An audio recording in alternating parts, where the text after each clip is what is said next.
+1 സയൻസിന് admission കിട്ടണമെങ്കിൽ എത്ര A+ വേണം എന്നുള്ളത് ഒരുപാട് പേരുടെ സംശയമാണല്ലേ. യെസ്, അപ്പോൾ ആ സംശയം തീർക്കാൻ വേണ്ടിയിട്ടാണ് ഷെമീൻ സാർ വന്നിട്ടുള്ളത്. സയൻസിൻ്റെ കേസിൽ മാത്രമല്ല, കൊമേഴ്സിന് എത്ര A+ വേണം, ഹ്യൂമാനിറ്റീസിന് എത്ര A+ വേണം, ഇങ്ങനെയുള്ള കാര്യങ്ങളാണ് ഈ ഒരു വീഡിയോയിലൂടെ പറഞ്ഞു തരാൻ വേണ്ടി പോകുന്നത്. എല്ലാവരും എന്ത് ചെയ്യണം, മാക്സിമം ഫ്രണ്ട്സിന് ഷെയർ ചെയ്യുക. ഇതേപോലെയുള്ള വീഡിയോസ് ഇനിയും കിട്ടണമെങ്കിൽ എന്ത് ചെയ്യുക, എല്ലാവരും ചാനൽ സബ്സ്ക്രൈബ് ചെയ്യുക, ബെല്ലൈക്കൺ ഒന്ന് എനേബിൾ ആക്കി വെക്കുക. ഓക്കെ, ഇനി നിങ്ങൾ +1ലേക്ക് പോവുകയാണ്, SSLC അല്ല, ഇനി +1ലേക്കാണ് നിങ്ങൾ പോകുന്നത്. അതുകൊണ്ട് തന്നെ ഞാൻ ഓൾറെഡി ഒരുപാട് തവണ പറഞ്ഞിട്ടുണ്ട്, നമുക്ക് ഒരുപാട് കാര്യങ്ങളാണ് പുതിയതായിട്ട് പഠിക്കാനുള്ളത്. നമ്മൾ പഠിച്ചതിൻ്റെ ഒരു 4 മടങ്ങ് കൂടുതൽ നമുക്ക് എന്ത് ചെയ്യാനുണ്ട്, +1ൽ പഠിക്കാനുണ്ട്. ഇപ്പോൾ സയൻസ് ആണ് നിങ്ങൾ പഠിക്കുന്നതെങ്കിൽ ധൈര്യമായിട്ട് വന്നോളൂ നമ്മുടെ അഗ്നി ബാച്ചിലേക്ക്. നിങ്ങൾക്ക് വേണ്ടിയിട്ട് ലൈവായിട്ട് നമ്മൾ ക്ലാസ്സുകൾ പ്രൊവൈഡ് ചെയ്യുന്നതായിരിക്കും. നമ്മുടെ സയൻസ് സബ്ജക്റ്റുകൾക്ക് എല്ലാം ലൈവ് ക്ലാസ്സുകൾ ഉണ്ടാവും. അതുപോലെ തന്നെ റെക്കോർഡഡ് ലേണിംഗ് വീഡിയോസ് അവൈലബിൾ ആണ്. PDF ക്ലാസ് നോട്ടുകൾ നമ്മുടെ ബാച്ചിൽ അവൈലബിൾ ആണ്. നിങ്ങൾക്ക് എല്ലാവർക്കും എന്താ പറയുക, എക്സാമിന് റിവിഷൻ വളരെയധികം യൂസ്ഫുൾ ആയിട്ടുള്ള നോട്ടുകളായിരിക്കും നിങ്ങൾക്ക് ഞങ്ങൾ പ്രൊവൈഡ് ചെയ്യുന്നുണ്ടാവുക. അതുപോലെ PYQ വീഡിയോ സൊല്യൂഷൻസ്, PYQ മാത്രം നമുക്ക് എന്ത് ചെയ്യാൻ പറ്റില്ല, ഇനി മുതൽ +1ലും +2ലും ആശ്രയിക്കാൻ പറ്റില്ല. പക്ഷേ PYQ ഉണ്ടെങ്കിൽ നിങ്ങൾക്കൊരു 90% മാർക്കിലേക്ക് എന്തായാലും എത്താൻ വേണ്ടി പറ്റും. ഓക്കെ, 90%, 90% മാർക്കിലേക്ക് നിങ്ങളെ എത്തിക്കാൻ ഈ PYQ വീഡിയോ സൊല്യൂഷൻസ് നിങ്ങളെ ഹെൽപ്പ് ചെയ്യും. ഈ ബാച്ചിൽ ജോയിൻ ചെയ്ത മക്കളുടെ എല്ലാവരുടെയും ഫേവറേറ്റ് ആയിട്ടുള്ള ഒരു ഫീച്ചറാണ് ഈ PYQ വീഡിയോ സൊല്യൂഷൻ എന്ന് പറയുന്നത്. പിന്നെ ചാപ്റ്റർ വൈസ് വർക്ക്ഷീറ്റ് അവൈലബിൾ ആണ്. ചാപ്റ്റർ വൈസ് എക്സാംസും മോഡൽ എക്സാംസും ഒക്കെ നമ്മൾ ബാച്ചിലൂടെ എന്ത് ചെയ്യുന്നുണ്ട്, കണ്ടക്ട് ചെയ്യുന്നുണ്ട്. അപ്പോൾ എല്ലാവരും എന്ത് ചെയ്യുക, മാക്സിമം ഫ്രണ്ട്സിന് ഷെയർ ചെയ്ത് കൊടുക്കുക. നമ്മുടെ ബാച്ചിൻ്റെ ഫീ വരുന്നത് വെറും 4999 രൂപയാണ്. നേരത്തെ കണ്ടത് നമ്മുടെ ബുക്ക് സെറ്റിൻ്റെ പേജ് കേട്ടോ. ബുക്ക് സെറ്റ് എന്ന് പറയുമ്പോൾ കേരളത്തിലെ ബെസ്റ്റ് ബുക്ക് സെറ്റാണ്. നിങ്ങൾക്ക് അടിപൊളിയായിട്ട് എന്ത് ചെയ്യാൻ പറ്റും, ബുക്ക് സെറ്റിൻ്റെ സഹായത്തോടെ പഠിക്കാൻ വേണ്ടി പറ്റും. ബുക്ക് സെറ്റിൻ്റെ പ്രൈസ് 1530 രൂപയാണ്. അടിപൊളിയായിട്ട് എന്ത് ചെയ്യാം, ബുക്ക് സെറ്റിൻ്റെ സഹായത്തോടെ, നമ്മുടെ ബാച്ചിൻ്റെ സഹായത്തോടെ നിങ്ങൾക്ക് എന്ത് ചെയ്യാം, നമ്മുടെ +1ൽ ഫുൾ മാർക്ക് ഉറപ്പിക്കാം.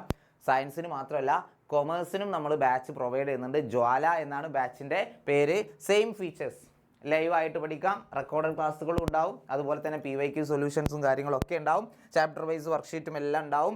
പിന്നെ നമ്മുടെ കൊമേഴ്സിൻ്റെ ബുക്ക് സെറ്റിൻ്റെ പ്രൈസ് വരുന്നത് 1210 രൂപയാണ്.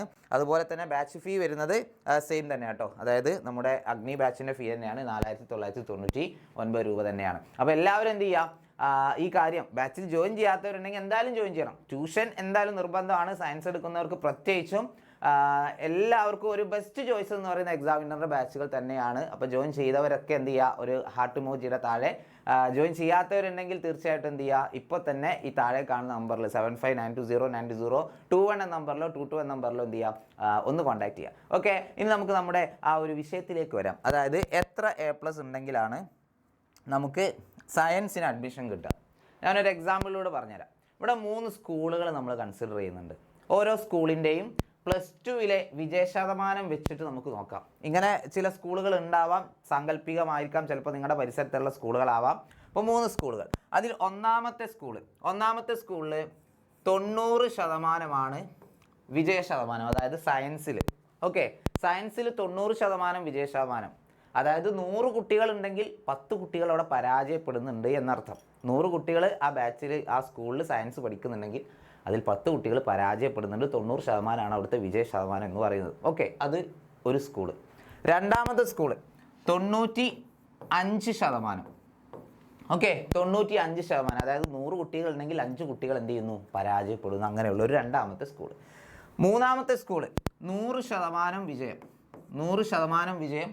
അതുപോലെ തന്നെ ഇവിടെ പഠിച്ചിട്ടുള്ള 100 കുട്ടികളിൽ ഒരു 80 കുട്ടികൾക്കും എന്തുണ്ട്, 80 കുട്ടികൾക്കും A+ ലഭിക്കുന്നുണ്ട്. ഇവിടെ ആണെങ്കിലോ, ഇവിടെ ഒരു 40 കുട്ടികൾക്ക് A+ ലഭിക്കുന്നുണ്ട്. ഇവിടെ ആണെങ്കിലോ, ഇവിടെ ഒരു 10 കുട്ടികൾക്കാണ് എന്ത് ചെയ്യുന്നത്, A+ ലഭിക്കുന്നത് എല്ലാ സബ്ജക്റ്റിനും. ഓക്കെ, അപ്പോൾ ഇങ്ങനെ 3 സ്കൂളുകളുണ്ട്. നിങ്ങൾ ഏത് സ്കൂളായിരിക്കും ചൂസ് ചെയ്യുക? ഏത് സ്കൂളായിരിക്കും നിങ്ങൾ ചൂസ് ചെയ്യുക? ഉറപ്പായിട്ടും നിങ്ങൾ 3ാമത്തെ സ്കൂളിലേക്ക് പോകൂലേ? ഇതാണ് നമ്മുടെ അലോട്ട്മെൻറ്റ് പ്രക്രിയയിലും സംഭവിക്കുന്നത്. നമ്മൾ ഏറ്റവും നല്ല സ്കൂള് നമ്മളെല്ലാവരും ചൂസ് ചെയ്യും. നമ്മൾ മാത്രമാണോ അപേക്ഷിക്കുന്നത്? അല്ല, നമ്മുടെ ആ പഞ്ചായത്തിൽ, അല്ലെങ്കിൽ ആ ഒരു താലൂക്കിൽ, അല്ലെങ്കിൽ ആ ഒരു ജില്ലയിൽ, അല്ലേ, ആ ഒരു വിദ്യാഭ്യാസ ജില്ലയിൽ നമ്പർ 1 ആയിട്ട് നിൽക്കുന്ന ചില സ്കൂളുകൾ ഉണ്ടാവും. ആ സ്കൂളുകളിലേക്കായിരിക്കും എല്ലാവരും എന്ത് ചെയ്യുക, അലോട്ട്മെൻറ്റിന് വേണ്ടി അപേക്ഷിക്കുക. ആ സ്കൂളിൽ പഠിച്ചിട്ടുള്ള കുട്ടികൾ തന്നെ ഉണ്ടാവും ഒരുപാട്. ഈ സ്കൂളിൽ 2 സയൻസ് ബാച്ചാണ്, അതായത് ഒരു 120 സീറ്റ് ഉണ്ട് എന്ന് വിചാരിക്കുക. 10ാം ക്ലാസ്സിൽ ഈ സ്കൂളിൽ നിന്ന് തന്നെ എത്ര കുട്ടികൾക്ക് ഫുൾ A+ കിട്ടിയിട്ടുണ്ടാവും? മേ ബി അതായത് ഈ സ്കൂളിൽ 10ാം ക്ലാസ്സിൽ ഇത് +2 വരെയുള്ള ഒരു ഹൈസ്കൂൾ അടക്കമുള്ള ഒരു സ്കൂളാണെന്ന് വിചാരിക്കുക. ഈ ഒരു സ്കൂളിൽ 10ാം ക്ലാസ്സിൽ ചിലപ്പോൾ 1000-ഓടടുത്ത് കുട്ടികൾ പരീക്ഷ എഴുതിയിട്ടുണ്ടാവാം. അതിൽ തന്നെ ചിലപ്പോൾ ഒരു 110 കുട്ടികൾക്ക് ഫുൾ A+ കിട്ടിയ ഒരു സ്കൂളാവാം അല്ലേ? അങ്ങനെ ആവാം. 110 ഇപ്പോൾ ഒരു നമ്പറേ അല്ല. പല സ്കൂളുകളിലും 150 അല്ലെങ്കിൽ 200 കുട്ടികൾക്കൊക്കെ ഫുൾ A+ കിട്ടുന്ന എന്താ പറയുക സ്കൂളുകൾ നമ്മുടെ ചുറ്റുവട്ടം പരിസരത്തുണ്ട് അല്ലേ? അപ്പോൾ സ്കൂളുകളുടെ ആ ഒരു സ്റ്റാൻഡേർഡ് ഉയർന്നുകൊണ്ടേ ഇരിക്കുകയാണ്. അപ്പോൾ തീർച്ചയായിട്ടും ഈ 110 ഫുൾ A+ കിട്ടിയ കുട്ടികളെല്ലാവരും ഈ സ്കൂളിലേക്ക് എന്തായാലും അപ്ലൈ ചെയ്യും. പിന്നെ ബാക്കിയുള്ള സീറ്റ് എന്ന് പറഞ്ഞാൽ വെറും 10 സീറ്റാണ്. അപ്പോൾ സെയിം സ്കൂളിൽ നമുക്ക് സീറ്റ് കിട്ടാനുള്ള ചാൻസ് വളരെ കൂടുതലാണ്. ഓക്കെ, അത് ഞാൻ ലാസ്റ്റ് പറയാം. അപ്പോൾ എല്ലാവരും പ്രിഫർ ചെയ്യുന്നത് ഈ 3ാമത്തെ സ്കൂളാണ്. ഈ വിജയശതമാനം കുറഞ്ഞ ഈ സ്കൂൾ എന്ത് ചെയ്യൂല, ചൂസ് ചെയ്യൂല. അപ്പോൾ അങ്ങനെയുള്ളപ്പോൾ A+ ഫുൾ A+ ഉണ്ടെങ്കിൽ പോലും ഈ 3ാമത്തെ സ്കൂളിൽ നമുക്ക് സീറ്റ് കിട്ടാൻ പ്രയാസമാണ് അല്ലേ? ഇവിടെ 2ാമത്തെ സ്കൂളിലേക്ക് വരികയാണെങ്കിലോ, ഇവിടെ 2ാമത്തെ സ്കൂളിൽ ചിലപ്പോൾ ഒരു 9 A+ അല്ലെങ്കിൽ ഒരു 8 A+ ഒക്കെ ഉണ്ടെങ്കിൽ ചിലപ്പോൾ എന്ത് ചെയ്യാം, ഇവിടെ സയൻസിന് സീറ്റ് കിട്ടാം. സയൻസിന് 2ാമത്തെ സ്കൂളിൽ സീറ്റ് കിട്ടാം അല്ലേ? യെസ്. പക്ഷേ ഈ സ്കൂള് ഒന്നാമത്തെ സ്കൂളിൽ ചിലപ്പോൾ A+ഒന്നും വേണ്ടി വരില്ല അല്ലേ? അവർക്ക് സയൻസ് പഠിക്കണം എന്നാണോ? നീ ഇങ്ങോട്ട് പോരടാ അല്ലേ? അപ്ലൈ ചെയ്താൽ സയൻസിന് സീറ്റ് കിട്ടുന്ന സ്കൂളുകൾ കേരളത്തിൽ ഇഷ്ടം പോലെ ഉണ്ട്. ആ സ്കൂളിൻ്റെ സ്റ്റാൻഡേർഡ് അതുപോലെ ആയിരിക്കുന്നേ ഉള്ളൂ അല്ലേ? ഓക്കെ, ഒരുപാട് സ്കൂളുകളുണ്ട്. അപ്പോൾ ആ ഒരു നമുക്ക് ഈ ഒരു സയൻസിന് സീറ്റ് കിട്ടുമോ, എത്ര A+ വേണം എന്നുള്ള കാര്യത്തിൽ ഒരു മെയിൻ പ്രധാന ഘടകം എന്ന് പറയുന്നത് ആ സ്കൂളിൻ്റെ സ്റ്റാൻഡേർഡാണ്, ആ സ്കൂളിൻ്റെ റിസൾട്ടാണ്. ഓക്കെ, അതാണ് മെയിൻ പോയിന്റ്. നിങ്ങൾ ഏത് സ്കൂളിലാണോ അപ്ലൈ ചെയ്യുന്നത്, ഡിമാൻഡ് ഉള്ള സ്കൂളാണെങ്കിൽ അവിടെ കിട്ടാൻ കുറച്ച് പണിയുണ്ടാവും. ഓക്കെ, ഇനി ഫുൾ A+ ഉണ്ടെങ്കിലും മാത്രം പോരാ. ഫുൾ A+ ഉണ്ടെങ്കിൽ മാത്രം പോരാ, കുറേ ബോണസ് പോയിന്റുകളും ഉണ്ട്. ഈ ബോണസ് പോയിന്റുകൾ എന്തൊക്കെയാ? സെയിം സ്കൂളിൽ പഠിക്കുന്ന കുട്ടിയാണെങ്കിൽ 2 പോയിന്റ് കിട്ടും. സെയിം ലോക്കൽ ബോഡി, അതായത് സെയിം ഗ്രാമപഞ്ചായത്തോ മുനിസിപ്പാലിറ്റിയോ കോർപ്പറേഷനോ ആണെങ്കിൽ 2 പോയിന്റ് കിട്ടും. ഓക്കെ, സെയിം താലൂക്ക് ആണെങ്കിൽ 1 അല്ലെങ്കിൽ 2 കിട്ടും. അതെന്താ 1 അല്ലെങ്കിൽ 2? ഒരു പോയിന്റ് എന്ന് പറയുമ്പോൾ നമ്മുടെ പഞ്ചായത്തിൽ അല്ലെങ്കിൽ നമ്മുടെ ലോക്കൽ ബോഡിയിൽ ഒരു ഹയർ സെക്കൻഡറി സ്കൂൾ ഉണ്ട്, ഗവൺമെൻറ് അല്ലെങ്കിൽ എയ്ഡഡ് ഹയർ സെക്കൻഡറി സ്കൂൾ ഉണ്ടായിട്ടും നമ്മൾ മറ്റൊരു പഞ്ചായത്തിലാണ് അപ്ലൈ ചെയ്യുന്നതെങ്കിൽ 1 പോയിന്റ് കിട്ടുള്ളൂ. ഓക്കെ, ഇനി നമ്മുടെ പഞ്ചായത്തിൽ എന്തില്ല, ഹയർ സെക്കൻഡറി സ്കൂൾ ഇല്ല, അതായത് ഗവൺമെൻറ് അല്ലെങ്കിൽ എയ്ഡഡ് ഹയർ സെക്കൻഡറി സ്കൂൾ നമ്മുടെ പഞ്ചായത്തിലില്ല, നമുക്ക് മറ്റൊരു പഞ്ചായത്തിൽ അപേക്ഷിച്ചേ മതിയാകൂ. അങ്ങനെയാണെങ്കിൽ അത് സെയിം താലൂക്ക് ആണെങ്കിൽ നമുക്ക് 2 പോയിന്റ് കിട്ടും. Okay, yes. അടുത്തത്, നമ്മൾ SSLC സ്റ്റുഡൻസ് ആണെങ്കിൽ 3 പോയിന്റ് കിട്ടും. അതായത് CBSEക്കാർക്കോ ICSEക്കാർക്കോ ഒന്നും കിട്ടാത്ത ഒരു plus point SSLC grading system നമ്മുടെ SCRT അതിൽ എഴുതിയിട്ടുള്ള പാസ്സായിട്ടുള്ള മക്കളാണെങ്കിൽ 3 പോയിന്റ് കിട്ടും. ലിറ്റിൽ കൈറ്റ്സ്, അതാണ് CBSEക്കാർക്ക് നല്ല A1 ഒക്കെ ഉണ്ടായിട്ടും സീറ്റ് കിട്ടാത്ത ഒരവസ്ഥ വരാനുള്ള ഒരു മെയിൻ പ്രധാന ഘടകം എന്ന് പറയുന്നത് ഈ ഒരു ബോണസ് പോയിന്റ് അവർക്ക് കിട്ടാത്തതുകൊണ്ടാണ്. ഓക്കെ, CBSEക്കാർ നല്ല മാർക്കുള്ള മക്കളുണ്ടാവും, പക്ഷേ അവർക്ക് വിചാരിച്ച സ്കൂളിൽ ചിലപ്പോൾ കിട്ടാറില്ല, സയൻസിനൊന്നും കിട്ടാറില്ല. ഓക്കെ, എൻ്റെ ജ്യേഷ്ഠൻ്റെ മകൾക്ക് പോലും അത്യാവശ്യം നല്ല മാർക്ക് ഉണ്ടായിരുന്നു, ആൾ CBSE ആയിരുന്നു, പക്ഷേ +1 സീറ്റ് കിട്ടാൻ കുറച്ച് പണിയുണ്ടായിരുന്നു. ഓക്കെ, മൂന്നാമത്തെ അലോട്ട്മെൻറ്റിൽ എങ്ങനെയാണ് കിട്ടിയത്. ഓക്കെ, പിന്നെ little Kites A grade certificate ഉള്ള ആളാണെങ്കിൽ 1 ബോണസ് പോയിന്റ് കിട്ടും. NCC അതുപോലെ സ്കൗട്ട് ആൻഡ് ഗൈഡ്സ് അതുപോലെ SPC സ്റ്റുഡൻറ്റ് പോലീസ് കാഡറ്റ് അല്ലേ, ഇതിലൊക്കെ ഉണ്ടെന്നുണ്ടെങ്കിൽ എന്ത് ചെയ്യും, 2 മാർക്ക്, രാജ്യ പുരസ്കാരം അതുപോലെ തന്നെ രാഷ്ട്ര പുരസ്കാരം, ആ പുരസ്കാരം ലഭിച്ചവർക്ക് കിട്ടുള്ളൂ കേട്ടോ. ഓക്കെ, പിന്നെ ചിൽഡ്രൻ ഓഫ് സോൾജേഴ്സ് അല്ലേ, നമ്മുടെ ജവാന്മാരുടെ മക്കളാണെങ്കിൽ 3 പോയിന്റ് കിട്ടും.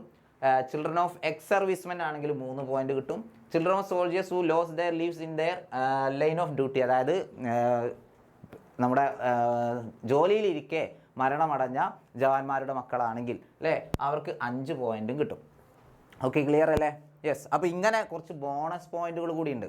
ഇപ്പോൾ A+ ഇല്ലാത്ത കുട്ടിയാണെന്ന് വിചാരിക്കുക, A+കളുടെ എണ്ണം വളരെ കുറവാണ്, ഒരു 6 A+ അല്ലെങ്കിൽ ഒരു 5 A+ ഒക്കെ ഉള്ളൂ എന്ന് വിചാരിക്കുക. പക്ഷെ അവന് ഇതിൽ നിന്നും കിട്ടാവുന്ന മാക്സിമം പോയിന്റ് 10 പോയിന്റ് നേടിയിട്ടുണ്ട്, ബോണസ് പോയിന്റ് 10 പോയിന്റും ആ കുട്ടി നേടിയിട്ടുണ്ടെന്ന് വിചാരിക്കുക. ഓക്കെ, സെയിം സ്കൂളാണ്, സെയിം പഞ്ചായത്താണ്, അതുപോലെ തന്നെ എന്താ പറയുക സെയിം താലൂക്കാണ്, SLC സ്റ്റുഡൻ്റ് ആണ്, ലിറ്റിൽ കൈറ്റ്സ് ഉണ്ട്. ഓക്കെ, ഇങ്ങനെയുള്ള എല്ലാ പോയിന്റും കിട്ടിയിട്ടുണ്ടെന്ന് വിചാരിക്കാം. പിന്നെ little Kites, NCC, scout, SPC ഇതിലേതെങ്കിലും ഒന്നേ പരിഗണിക്കുള്ളൂ കേട്ടോ. നമ്മൾ ഇതിൽ 4 എന്താ പറയുക 1 അങ്ങനെ 4 പോയിന്റ്, പിന്നെ ഇവിടെ 2 അങ്ങനെ കൂട്ടൂല. ഓക്കെ, ഏതെങ്കിലും ഒന്നേ പരിഗണിക്കുള്ളൂ. അപ്പോൾ ഈ മാക്സിമം പോയിന്റ്സ് കിട്ടിയിട്ടുള്ള ഒരു കുട്ടിയാണെന്ന് വിചാരിക്കാം. അപ്പോൾ അവന് A+ൻ്റെ എണ്ണം കുറവാണെങ്കിൽ പോലും എന്ത് ചെയ്യും, ബോണസ് പോയിന്റ് ഇത്രയും അധികം ഉള്ളതുകൊണ്ട് മാക്സിമം ഒരു കുട്ടിക്ക് 10 പോയിന്റേ കിട്ടുള്ളൂ കേട്ടോ. മാക്സിമം ഒരു കുട്ടിക്ക് 10 പോയിന്റാണ് കിട്ടുക. ആ 10 പോയിന്റ് അവിടെ ഉള്ളതുകൊണ്ട് തന്നെ അവൻ്റെ ഗ്രേഡ് ഉയരും. ഓക്കെ, അവന് കിട്ടാനുള്ള ചാൻസ് കൂടും. അപ്പോൾ ബോണസ് പോയിന്റ് ഒരു ഘടകമാണ്. അടുത്ത ഘടകം എന്ന് പറഞ്ഞാൽ WGPA എന്ന് പറഞ്ഞാൽ, ഓക്കെ, WGPA എന്ന് പറഞ്ഞാൽ നമ്മളിപ്പോൾ സയൻസ് ആണ് ചൂസ് ചെയ്യുന്നതായിരിക്കാം. നമുക്ക് കിട്ടിയ A+കൾ അല്ലേ, അത് ഏതിലൊക്കെയാണ് നോക്കണം? ഫിസിക്സ്, അതുപോലെ കെമിസ്ട്രി, അതുപോലെ നമ്മുടെ ബയോളജി, അതുപോലെ മാത്സ്. ഈ 4 സബ്ജക്റ്റിനാണ് വെയിറ്റേജ് ഉള്ളത്. ഓക്കെ, നമ്മൾ സയൻസ് ആണ് എടുക്കുന്നതെങ്കിൽ, അതായത് ബയോ സയൻസ് ആണെങ്കിൽ ബയോളജി, ഇനി ബയോ സയൻസ് അല്ല കമ്പ്യൂട്ടർ സയൻസ് ആണെന്നുണ്ടെങ്കിൽ ഫിസിക്സ്, കെമിസ്ട്രി, മാത്സ്. ഓക്കെ, അപ്പോൾ ഈ സബ്ജക്റ്റുകൾക്ക് അവൻ എന്ത് ഗ്രേഡ് കിട്ടിയെന്ന് കൂടി നോക്കും. അതായത് ഒരു കുട്ടിക്ക് എന്തുണ്ട്, 7 A+ ഉണ്ട്, 7 A+ ഉണ്ടെന്ന് വിചാരിക്കാം. പക്ഷെ അവന് A+ നഷ്ടമായത് ഫിസിക്സ്, കെമിസ്ട്രി, ബയോളജി, ഈ 3 എന്ത് ചെയ്തത് A+ നഷ്ടമായതെന്ന് വിചാരിക്കാം. അപ്പോൾ അവന് ഈ ഒരു WGPA കുറയും.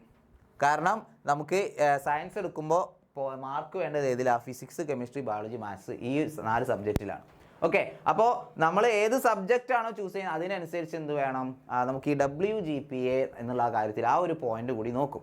ക്ലിയർ ആയില്ലേ? യെസ്. ഇനിയിപ്പോൾ നമ്മൾ കൊമേഴ്സ് ഒക്കെയാണ് എടുക്കണമെങ്കിൽ സോഷ്യൽ സയൻസ് ആണ് നോക്കുക, ഹ്യൂമാനിറ്റീസ് ആണെങ്കിൽ സോഷ്യൽ സയൻസ് ആണ് നോക്കുക.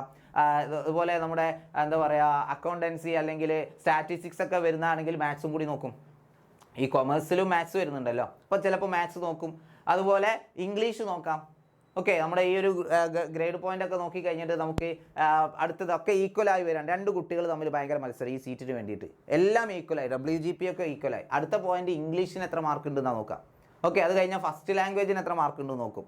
അത് കഴിഞ്ഞാലാണ് ഈ നമ്മുടെ ക്ലബ്ബ് സർട്ടിഫിക്കറ്റുകൾ നോക്കും. ഈവൻ നമ്മുടെ സ്പെല്ലിങ് വരെ നോക്കും, നമ്മുടെ പേര് ആൽഫബറ്റിക് ഓർഡർ വരെ ഇതിൽ നോക്കുന്നുണ്ട്. ഓക്കെ, ഒരാളുടെ പേര് സ്റ്റാർട്ട് ചെയ്യുന്നത് A-യിലാണ്, ഒരാളുടെ പേര് സ്റ്റാർട്ട് ചെയ്യുന്നത് S-ലാണ്. A-യിലുള്ളവനാണ് മുൻഗണന. ഓക്കെ, അങ്ങനെയൊക്കെ വരുന്നത്. അതൊക്കെ ടൈ ആയി വരുമ്പോൾ കേട്ടോ, അതായത് ഈ പോയിന്റുകളൊക്കെ ഈക്വൽ ആയിട്ട് വരുമ്പോൾ അതുവരെ നോക്കും എന്നാണ് പറയുന്നത്. ഓക്കെ, യെസ്, ക്ലിയർ ആയില്ലേ? പിന്നെ വയസ്സിന് മൂത്തത് ആരാണോ അല്ലേ, ആരാണോ എൽഡർ അയാൾക്ക് അഡ്മിഷൻ ഏറ്റവും ആദ്യം കൊടുക്കും. ഏത് ഈ കാര്യങ്ങളൊക്കെ ടൈ ആവുമ്പോൾ. ഓക്കെ, ഈ ഒരു WGPA എല്ലാം ഈക്വലായി വരുമ്പോഴാണ് ബാക്കി ടൈ ബ്രേക്കറുകൾ ഉപയോഗിച്ചിട്ട് എന്ത് ചെയ്യുന്നത്, ഇതൊക്കെ നോക്കുന്നത്. ഓക്കെ, അപ്പോൾ ഇതാണ് WGPA എന്ന് പറയുന്നത്. WGPA എങ്ങനെയാണ് കാൽക്കുലേറ്റ് ചെയ്യുക എന്നുള്ള വീഡിയോ ഓൾറെഡി ഷമീം സാർ കഴിഞ്ഞ വർഷം പോസ്റ്റ് ചെയ്തിട്ടുണ്ടായിരുന്നു. നമുക്ക് വീണ്ടും ഒന്നുകൂടെ എന്ത് ചെയ്യാം, നമുക്കൊന്ന് പോസ്റ്റ് ചെയ്യാം. Okay, yes. അപ്പോൾ ഈ WGPA കാൽക്കുലേറ്റ് ചെയ്യുന്നത് AVP + BVP ആണ്. അതായത് അക്കാദമിക് വാല്യൂ പാർട്ടും അതുപോലെ തന്നെ ബോണസ് വാല്യൂ പാർട്ടും. അതായത് നമ്മുടെ എഴുത്ത് പരീക്ഷയിൽ എത്ര മാർക്ക് കിട്ടി, അതുപോലെ ബോണസ് പോയിന്റ് എത്ര, ഇത് രണ്ടും കൂട്ടിയിട്ടാണ് നമ്മൾ WGPA കണക്കാക്കുന്നത്. ഞാൻ ഡീറ്റെയിൽ ആയിട്ട് പറഞ്ഞുതരാം. അപ്പോൾ ഇതും ഒരു ഘടകമാണ്, ഫുൾ A+ മാത്രമല്ല. Okay, yes. പിന്നെ സീറ്റ് റിസർവേഷൻ. ചില കുട്ടികൾക്ക് പെട്ടെന്ന് അഡ്മിഷൻ കിട്ടി, എൻ്റെ അത്ര മാർക്ക് പോലും ഇല്ലല്ലോ, അവന് പെട്ടെന്ന് അഡ്മിഷൻ കിട്ടി എന്ന് പറയുന്നത് ഈ സീറ്റ് റിസർവേഷൻ കൊണ്ടാവാം. അതായത് ഓരോ സ്കൂളുകളിലും ഓരോ കമ്മ്യൂണിറ്റിക്കും ഇത്ര പെർസെൻറ്റേജ് സീറ്റ് എന്ത് ചെയ്തിട്ടുണ്ട്, റിസർവ് ചെയ്തിട്ടുണ്ട്. ആ റിസർവ് ചെയ്ത സീറ്റുകളിലേക്ക് നല്ല മാർക്കുള്ള കുട്ടികളൊന്നും അപേക്ഷിച്ചിട്ടില്ല ഉണ്ടെങ്കിൽ ആരാണോ അപേക്ഷിച്ച് അവർക്ക് എന്ത് ചെയ്യും, സീറ്റ് കൊടുക്കും. ഓക്കെ, ഇപ്പോൾ ഒരു കമ്മ്യൂണിറ്റിക്ക് ഒരു സ്കൂളിൽ എന്തുണ്ട്, ഒരു 10% സീറ്റ് സംവരണം ഉണ്ടെന്ന് വിചാരിക്കാം. അതായത് ഒരു 20 സീറ്റ് ഉണ്ടെന്ന് വിചാരിക്കാം. ഈ 20 സീറ്റുകളിലേക്ക് ആ കമ്മ്യൂണിറ്റിയിൽ നിന്നും അപേക്ഷകളൊന്നും പോയിട്ടില്ല, അപേക്ഷിക്കുന്നില്ല, കുട്ടികൾ അപേക്ഷിക്കാൻ കുട്ടികളില്ല എന്ന് വിചാരിക്കാം. അപ്പോൾ ഒരു കുട്ടി 3 A+ മാത്രമുള്ള ഒരു കുട്ടി എന്ത് ചെയ്തു, ഈ സീറ്റിലേക്ക് അപേക്ഷിച്ചു. അപ്പോൾ തീർച്ചയായിട്ടും ആ കുട്ടിക്ക് എന്ത് ചെയ്യും, അഡ്മിഷൻ കൊടുക്കും. കാരണം ആ സീറ്റുകൾ ആ കമ്മ്യൂണിറ്റിക്ക് മാത്രമുള്ളതാണ്. ഓക്കെ, ആ ഒരു സീറ്റ് കമ്മ്യൂണിറ്റിക്ക് മാത്രമുള്ളത്, ആ ഒരു കമ്മ്യൂണിറ്റിക്ക് മാത്രമുള്ളതാണ്. അതുകൊണ്ട് തന്നെ ഇവിടേക്ക് 20 സീറ്റ് ഉണ്ടായിട്ട് അവിടേക്ക് അപേക്ഷകളൊന്നും വന്നില്ല. അല്ലെങ്കിൽ ഒരു എന്താ പറയുക 19 സീറ്റിന് അപേക്ഷ വന്നു, നല്ല മാർക്കുള്ള 19 കുട്ടികൾ, പിന്നെ 20ാമത്തെ സീറ്റ് അവിടെ വേക്കൻ്റ് ആയിട്ട് കിടക്കുകയാണ്. അതിലേക്ക് 3 A+ മാത്രമുള്ള ഒരു കുട്ടി എന്ത് ചെയ്തു, അപേക്ഷിച്ചു. തീർച്ചയായിട്ടും അവൻ ആ സീറ്റ് അവിടെ കിട്ടും. ഓക്കെ, അപ്പോൾ ഇതും ഒരു ഘടകമാണ്, അത് കമ്മ്യൂണിറ്റി ബേസിലാകാം. ഓക്കെ, പിന്നെ അതുപോലെ തന്നെ നമ്മുടെ കോട്ട അഡ്മിഷൻസ് ഉണ്ട് അല്ലേ, മാനേജ്മെൻറ്റ് കോട്ട, സ്പോർട്സ് കോട്ട ഒക്കെ പോലെയുള്ള കോട്ട അഡ്മിഷൻസ് ഉണ്ട്. സ്പോർട്സ് കോട്ട ഒക്കെ ആണെങ്കിൽ വളരെ ഈസിയാണ് കാര്യങ്ങൾ. നമുക്ക് ഒരു സർട്ടിഫിക്കറ്റ് ഉണ്ടായാൽ മതി. ഓക്കെ, നേരിട്ട് എനിക്ക് പരിചയമുള്ളതാണ്. ഞാൻ ട്യൂഷൻ സെൻറ്ററിൽ പഠിപ്പിച്ചിട്ടുണ്ടായിരുന്നു. ആ ട്യൂഷൻ സെൻറ്ററിൽ ബോക്സിംഗ് കൂടി കൊടുക്കുന്നുണ്ടായിരുന്നു, ബോക്സിംഗ്. ഓക്കെ. അപ്പോൾ ജില്ലയിലോ അല്ലെങ്കിൽ സംസ്ഥാന തലത്തോ ഒന്ന് പാർട്ടിസിപ്പേറ്റ് ചെയ്ത കുട്ടിക്ക് പോലും പെട്ടെന്ന് തന്നെ എന്ത് ചെയ്യുന്നു, ഇഷ്ടപ്പെട്ട സ്കൂളിൽ അഡ്മിഷൻ കിട്ടാൻ ആ സർട്ടിഫിക്കറ്റ് ഹെൽപ്പ് ചെയ്തിട്ടുണ്ട്. ഓക്കെ. മാർക്ക് വളരെ കുറവുള്ള കുട്ടികൾക്ക് പോലും പെട്ടെന്ന് തന്നെ എന്ത് ചെയ്യുന്നു, ഈ ഒരു കോട്ട അഡ്മിഷൻസിലൂടെ പെട്ടെന്ന് തന്നെ അഡ്മിഷൻ കിട്ടുന്നുണ്ട്. അപ്പോൾ ഇതാണ് നമ്മുടെ ആ ഒരു ചുരുക്കം എന്ന് പറയുന്നത്. അതായത് +1 സയൻസ് കിട്ടാൻ എത്ര A+ വേണം എന്നുള്ളതിൽ പ്രത്യേകിച്ച് കാര്യമൊന്നുമില്ല. അതായത് A+ൻ്റെ എണ്ണം കൂടിയാലും കൂടിയെന്ന് കരുതി അഡ്മിഷൻ കിട്ടാനോ അല്ലെങ്കിൽ കുറഞ്ഞെന്ന് കരുതി അഡ്മിഷൻ കിട്ടാതിരിക്കാനോ ഉള്ള ചാൻസ് ഒന്നുമില്ല. അത് നമ്മൾ അപ്ലൈ ചെയ്യുന്ന സ്കൂളിനനുസരിച്ചിരിക്കും, നമുക്കുള്ള ബോണസ് പോയിന്റിനനുസരിച്ചിരിക്കും, നമ്മൾ ഏത് കോട്ടയിലാണ് അഡ്മിഷൻ എടുക്കുന്നത് എന്നതനുസരിച്ചിരിക്കും, പിന്നെ WGPA കാൽക്കുലേറ്റ് ചെയ്യും. ഇങ്ങനെയുള്ള കാര്യങ്ങളൊക്കെ വെച്ചിട്ടാണ് എന്ത് ചെയ്യുന്നത്, ഒരു സ്കൂളിൽ നമുക്ക് സയൻസിന് അഡ്മിഷൻ കിട്ടുമോ, കൊമേഴ്സിന് അഡ്മിഷൻ കിട്ടുമോ, അല്ലെങ്കിൽ ഹ്യൂമാനിറ്റീസിന് അഡ്മിഷൻ കിട്ടുമോ എന്ന് ചെക്ക് ചെയ്യുന്നത്. അപ്പോൾ ഈ ഒരു വീഡിയോ നിങ്ങൾക്ക് ഹെൽപ്ഫുൾ ആയെങ്കിൽ തീർച്ചയായിട്ടും എന്ത് ചെയ്യുക, താഴെ കമൻറ്റ് ചെയ്യുക. ഇതേപോലെയുള്ള വീഡിയോസുമായിട്ട് ഷമീം സാർ വീണ്ടും വരും. നിങ്ങൾക്ക് ഇനി ഇതേപോലെ സംശയങ്ങൾ ഉണ്ടെങ്കിൽ തീർച്ചയായിട്ടും എന്ത് ചെയ്യുക, കമൻറ്റ് ചെയ്യുക. അപ്പോൾ അടുത്ത വീഡിയോയിലൂടെ വീണ്ടും കാണാം. അതുവരെ ടാറ്റ, ബൈ ബൈ.